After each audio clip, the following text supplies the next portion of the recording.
Oke, mari kita berdoa. Lipat tangan, tutup mata. Doa sungguh-sungguh dimulai. Tuhan Yesus, terima kasih Tuhan, pada hari ini kami dapat berjumpa kembali lewat Zoom meeting ini untuk belajar kebenaran firman Tuhan. Tuhan, biarlah Engkau hadir di tengah-tengah kami, di hati kami masing-masing untuk memimpin kami supaya kami semakin mengerti firman-Mu dan hidup di dalam firman-Mu, melakukannya dalam kehidupan kami sehari-hari. Tuhan, berkatilah seluruh koneksi jaringan supaya berfungsi dengan baik dan seluruh aktivitas kami boleh berjalan dengan baik. Berkati seluruh guru kami, orang tua kami, teman-teman kami, semua kami Tuhan, supaya kami dapat melakukan apa yang menjadi kehendak Tuhan dalam kehidupan kami. Di dalam nama Tuhan Yesus Kristus kami juga bermohon kepadamu Tuhan, supaya Tuhan menghalau virus corona ini Tuhan, sehingga kami dapat melaksanakan seluruh aktivitas kami berjalan dengan baik. Di dalam nama Tuhan Yesus Kristus kami berdoa serta mengucap syukur. Amin. Kita dengar lagu dulu ya.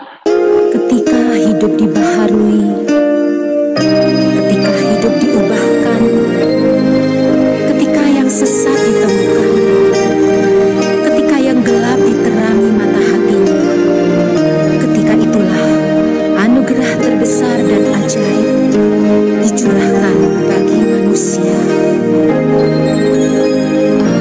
Ajaib benar anugerah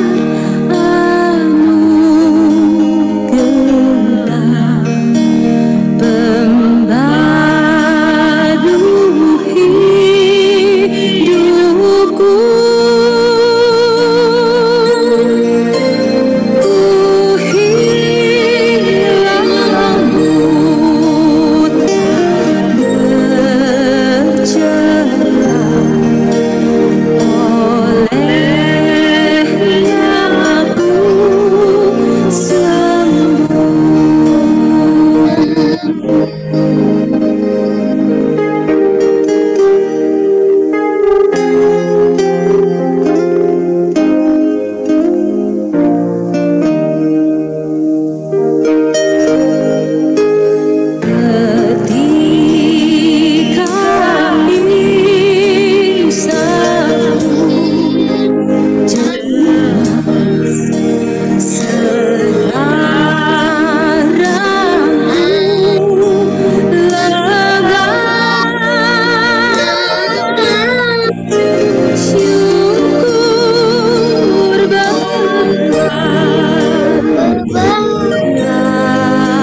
Sudah cukup atau sekali lagi? Miss, sekali lagi, Miss. Sekali lagi, Miss. Sekali lagi ya. Yes, Miss. Nada lagunya kayak Amazing Grace. Iya, memang. Emang iya.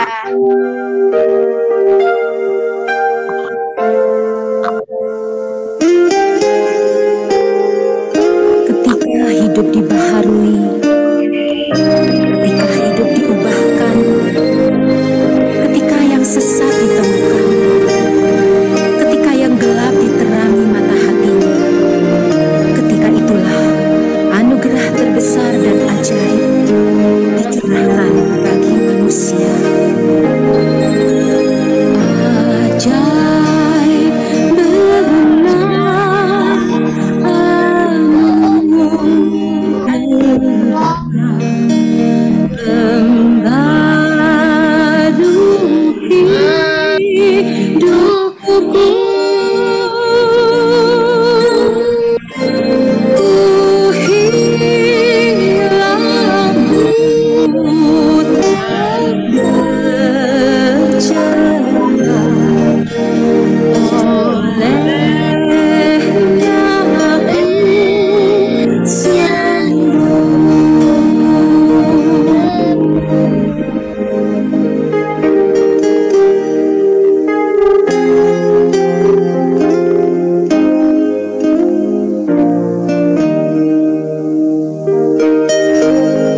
Amazing grace, sungguh besar anugerahnya. Hari ini kita masih belajar bab 5, iman yang kuat mendatangkan berkat. Ya, kita belajar tentang beda iman yang sejati dan iman yang tidak sejati. Ya, Rafael, kamu orang apa? Orang Batak atau orang Jawa atau orang apa, Rafael? Batak. Mama Batak, Papa Batak. Si Rafael adalah orang Batak sejati. Rafael adalah orang Batak sejati. Berarti sejati itu apa artinya? Siapa di sini yang mamanya Batak, papanya Jawa? Coba tunjukkan icon thumb. Atau sebaliknya, papa Batak, mama Jawa. Atau mama Batak, papa Sulawesi. Ada di sini. Si Nathanael Barka. Kamu Barka, kamu siapa yang Batak, siapa yang Jawa atau apa? Memang Batak sejati, Miss. Bapak Ai sama Mama Ai Batak juga. Batak, dua-dua Batak ya. Ada nggak di sini yang papa sama mamanya beda suku? Ada? Oh, Miss. Nggak ada ya. Semuanya berarti Batak Tulen semua, Tulen. Batak sejati. Jadi apa itu arti sejati? Menurut Kamus Bahasa Indonesia, apa arti sejati? Si Rafael adalah Batak sejati. Nah, semua si Nathanael Batak sejati, si Karina Batak sejati. Semua ini Batak. Ada yang Jawa di sini? Ada yang beda suku? Berarti semuanya Batak ya? Oke. Jadi apa itu arti sejati? Siapa yang tahu sejati itu artinya apa? Dengar. Kita kalau jum di rumah bisa saja kita kan bisa tidur, bisa mau bagaimana, kita terserah kita kalau mau di rumah. Tapi ada firman Tuhan berkata seperti ini. Jika engkau baik-baik mendengarkan suara Tuhan Allahmu yang kusampaikan pada hari ini, maka akan datang berkat ini kepadamu. Ulangan 28, diberkatilah engkau di kota, diberkatilah engkau di desa, diberkatilah keluar masukmu. Bedakanlah kalau kamu mendengarkan firman Tuhan dengan sikap yang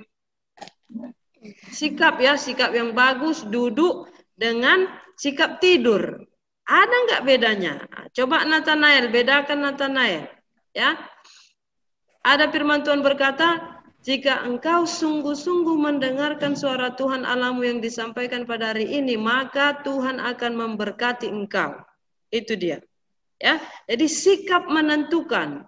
Kalau kita sikap sungguh-sungguh, Tuhan akan memberikan iman. Jadi sejati itu artinya si Rafael adalah Batak sejati. Sejati artinya sungguh-sungguh. Sejati artinya tidak ada campuran. Sejati artinya tulen, sejati artinya murni, Batak murni, tidak ada campuran, tidak ada kepalsuan. Memang orang Batak nggak palsu, ya. Palsu itu artinya yang palsu, bukan Batak. Asli, ya, tidak asli. Asli loh, asli orang Batak, ya. Bukan Batak yang dibeli marganya. Sebenarnya dia bukan orang Batak. Ya, tapi orang Jepang. Marga, Miss. Orang Jepang dia, tapi dibelilah marganya, jadi ditaruhlah marga Tindaon ya, padahal dia orang Jepang. Dibeli marga istilahnya itu ada adatnya, potong lagi kerbau pendek. Kalau dia banyak uang, kerbau besar, kerbau lah. Kerbau pendek itu B2 ya. Kerbau kalau kerbau besar katanya ya kerbau yang besar itu, ya begitu dia. Jadi sejati itu artinya tidak ada campuran. Sejati itu artinya sungguh-sungguh. Sejati itu artinya asli. Sejati itu artinya murni. Ya, madu itu murni loh. Berarti nggak ada campuran. Madunya nggak asli, nggak murni. Madunya kenapa nggak murni? Dicampur dengan serat nanas. Akhirnya apa? Berdatanganlah semut. nggak asli, ada campurannya ya. Nah, madunya nggak murni, kenapa? Kenapa nggak murni? Dicampur dengan yang lain, ya. Akhirnya apa? Akhirnya kekuatan madunya nggak bisa berfungsi 100% karena udah ada campuran. Datang pula ciri-ciri madu yang asli, satu, tidak datang semut. Itulah madu yang asli. Dua, kalau dimasukkan telur ayam kampung ke dalam, dia langsung masak telurnya itu, kuningnya. Tiga, kalau dimasukkan ke kulkas nggak beku. Ya, nampak ciri-ciri yang asli dengan tidak asli. Ya, sekarang kita mau belajar mengenai iman yang sejati dan iman yang tidak sejati. Iman yang tidak sejati dulu ya, kita akan bahas di sini karena iman yang sejati sudah kita bahas yang lalu-lalu. Yaitu ada si Abraham, ada si siapa yang masih ingat? Si Ayub dan ada si Maria ya. Sekarang kita mau buka Lukas 22 ayat 3 sampai 6. Lukas 22 ayat 3 sampai 6. Amin. Dengarkan baik-baik ya, biar Miss jelaskan. Waktu Yesus berumur 30 tahun, ia dibaptis. Setelah itu dia memilih murid-muridnya untuk membantu dia dalam pelayanannya. Ya, oke. Dipilihlah muridnya 12 orang. Salah satu nama muridnya adalah si Yudas Iskariot. Mereka, ngapain kerja mereka?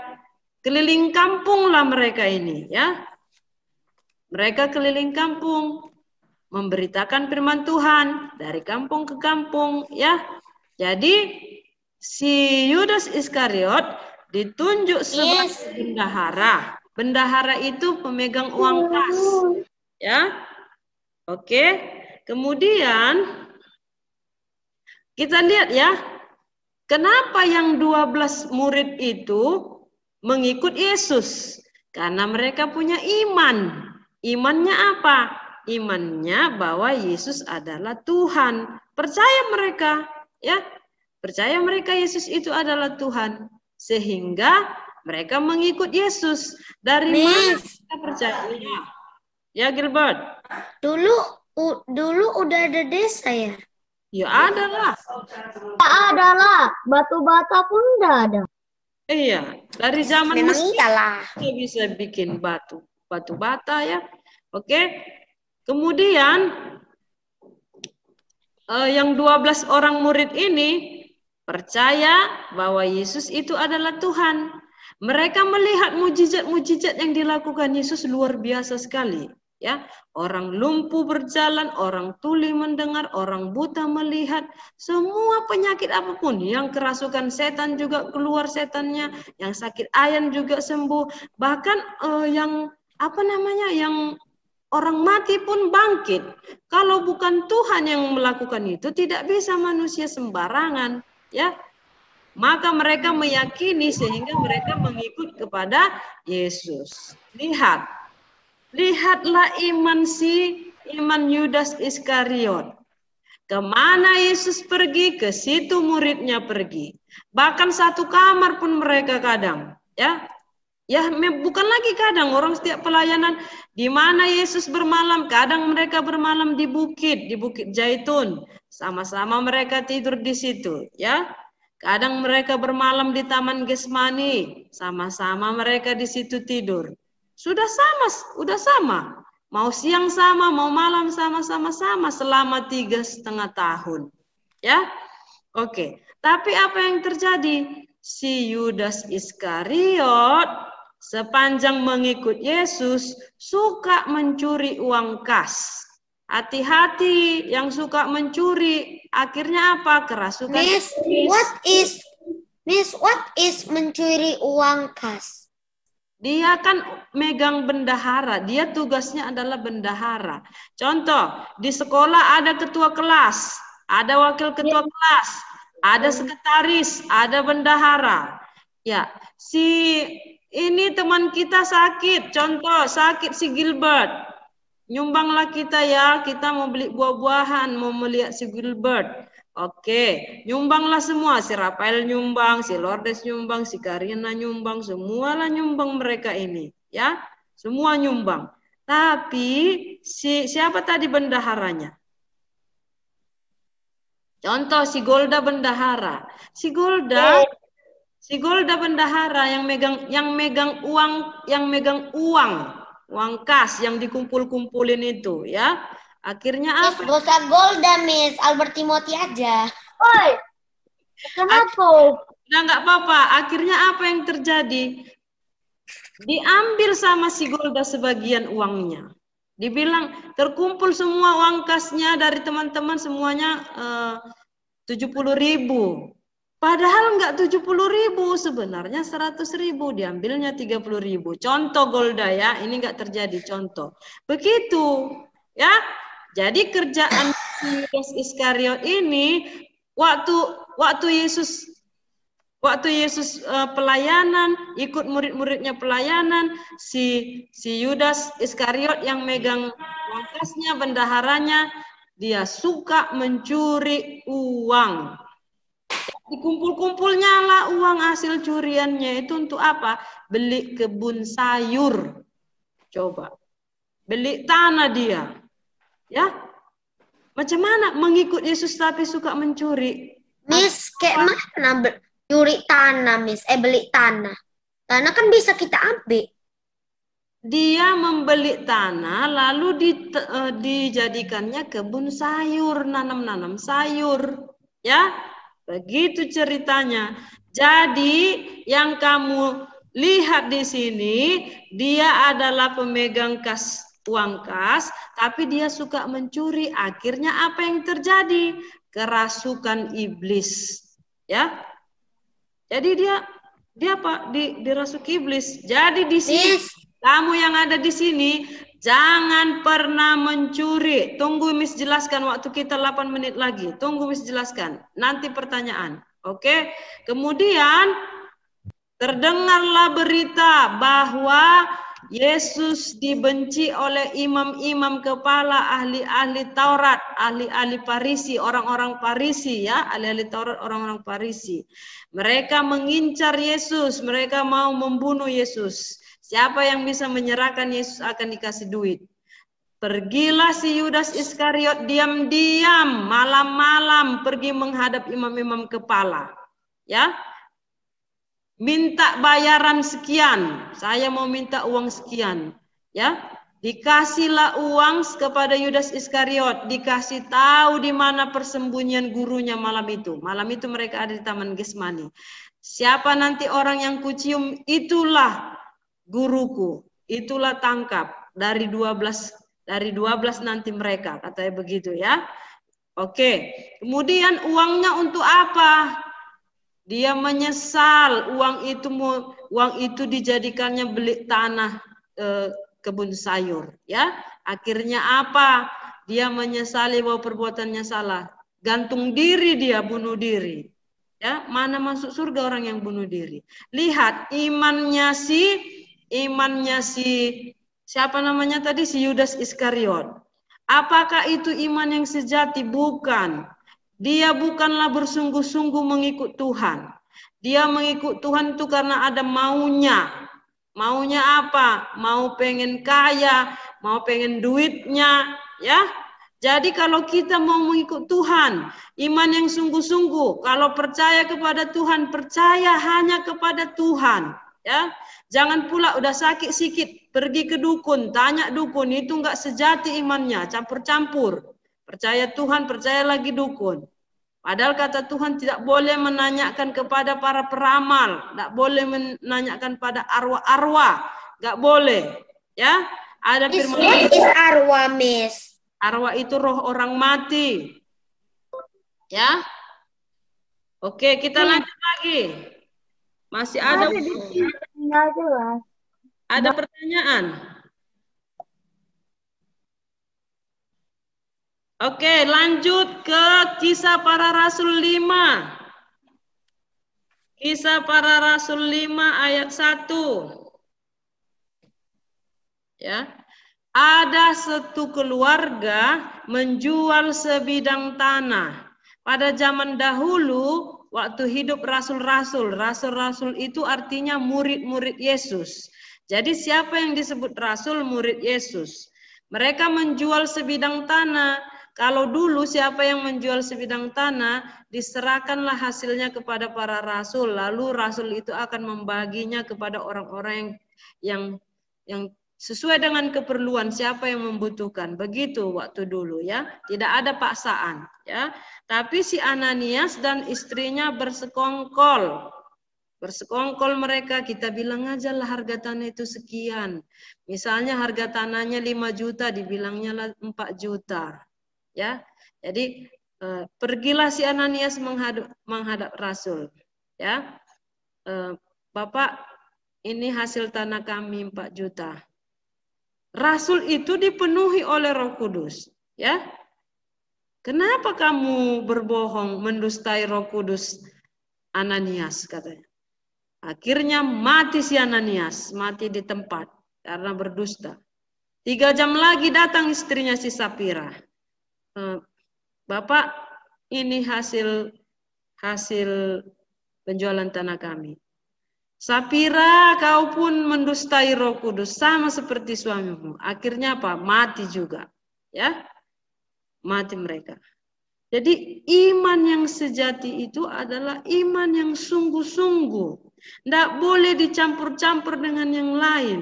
Ya, kalau tetap percaya kepada Tuhan, yakin kepada Tuhan. Sama seperti si Musa. Semua orang Israel berteriak, Musa, bagaimananya ini? Gak ada makanan, gak ada air. Semua dimarah-marahi si Musa. Apa kata si Musa? Percayalah kepada Tuhan. Percaya, pasti akan datang pertolongan. Ya, waktunya tidak cukup lagi. Kita akan lanjut pada pertemuan berikutnya. Mari kita berdoa. Tuhan, terima kasih kami sudah belajar kebenaran firman-Mu. Tuhan, biarlah Engkau yang menolong kami untuk semakin paham akan firman-Mu dan boleh melakukannya dalam kehidupan kami sehari-hari. Di dalam nama Tuhan Yesus Kristus kami berdoa serta mengucap syukur. Amin.